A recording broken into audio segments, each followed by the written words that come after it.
Well, good feelings for me, being a past champion here from 2016. I've always enjoyed the golf course. I think it's fun to play. Playing with two great guys, the host, Mr. Strickland, just fabulous man. Good to catch up with him, his wife, Nikki. And Scott and I have had some battles this year, so, it's enjoyable to be out with him. But, just overall, I made some nice putts in the middle of the back nine, and that really is what was the key to my round. How much did you feel that group helped your vibe today? Well, I got off to kind of a slow start, but they're hitting good shots, and I was fortunate to hit a couple and catch up quickly. I didn't have to sit there at one over for a long time. So then when we all birdied number 9, I had a nice shot on 10 and made a difficult putt, and I just felt like, okay, I'm going to shoot a good round today. Sometimes you don't know where it comes from, but it felt good. Question? Scott's gained a lot of attention for being, winning 3 times, top of the list, and you quietly snuck in at number 2. Do you think people understand how well you're playing this year? Well, if they look at the list, yeah. But as Steve asked me out there on about number 5, he goes, "Did you go to Japan?"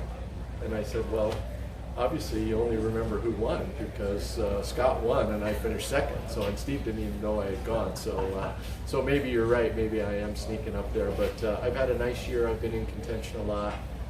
Mostly I've just kind of been driving it in play and making the odd 20-foot putt. And that's I think most tour pros will tell you the key to a good season is just make one more 20-foot putt. This tourist. Go ahead, Rob. And the fact that you have had a good blueprint here from year one, you come back and use that, or did you score on the same parts of the golf course that you become comfortable with? Well, I don't think it's that so much. It's just an overall comfort with the course, right? I like the speed of the greens. I like the way the course plays. I like the rhythm that it has. I don't feel like there's any holes out here that really, I'm deathly afraid of. There's some hard holes, but I know that I can birdie some of the hard holes out here as well. And some days the easy holes have tough pins, and you just sort of have to pick your spots and wait for it to happen. Which, if you've done that, which I did in 2016, I think it's easier to do it again. This tour has seen a lot of rain over the last couple of months. Rain is out of here. Right, sorry to remind you, but rain is expected Saturday and Sunday. Do you have to prepare yourself differently for the next couple of days? I think we're always prepared for it. So, we've got our gear. We don't like it any more than you guys do. So, but we've done it before. We'll fight through it. And sometimes the rain it doesn't affect it that much. This tour, you seem to get a lot of thunderstorms. And when it's raining, you're not playing. You go back out there when it's wet and soft. Now, that's what the adjustment is more typically than playing in the poor weather is adjusting to the fact that, hey, these wedges are going to spin back a little bit more. Some of the tee shots are going to play a little bit longer. That seems to be, to me, more of the adjustment playing golf in the United States in Nevada as opposed to, other places. The British Open, you're used to seeing it pour and rain, but never thunder and lightning, so they're out there playing it. How do you like being sandwiched between the two local guys right now in stands?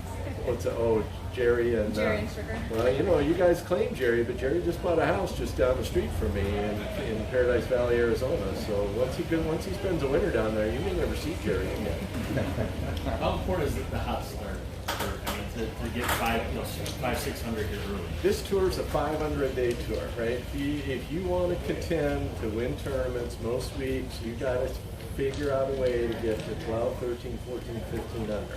So it's really important, right? Really important. So I'm very happy. Was the wind an issue at all today? I think it's just enough to make you check it. Yeah.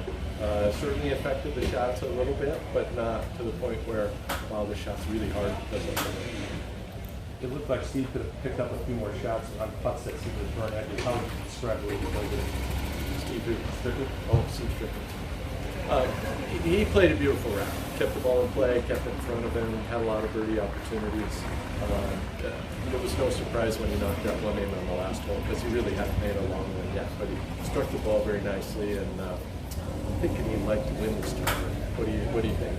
You think he'd like to? All right, thank you for your